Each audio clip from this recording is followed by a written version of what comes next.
Hi everyone, my name is Sarah Kuzi and this is my quick write for the introductory module.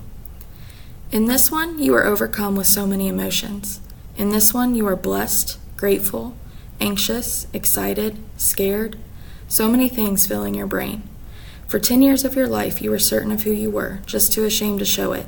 But this one pictures someone who made you proud of who you are and pushes you to always stay true to yourself.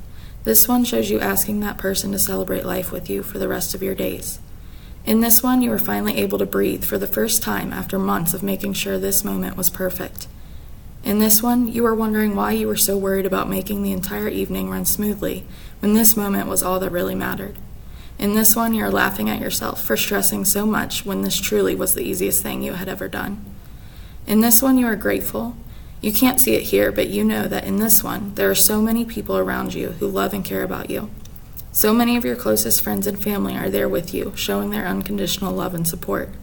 Less than a year ago, most of the people surrounding you were unaware of this part of your life, yet welcomed you with loving arms despite all your fears. In this one, they're there to celebrate you. In this one, you are anxious. You had never seen yourself planning a life with someone else. You had pushed that aside, knowing you'd never have the courage to get here. But here you are, asking for forever from the same person who pushed you to be proud. In this one, you are overwhelmed with what the future will hold. It is certainly not the one you had planned, but you are so sure that it's the one you want. Most importantly, in this one, you are happy. For the first time, in this one, you are happy. Thanks for listening. I look forward to getting to know everyone and working together this semester.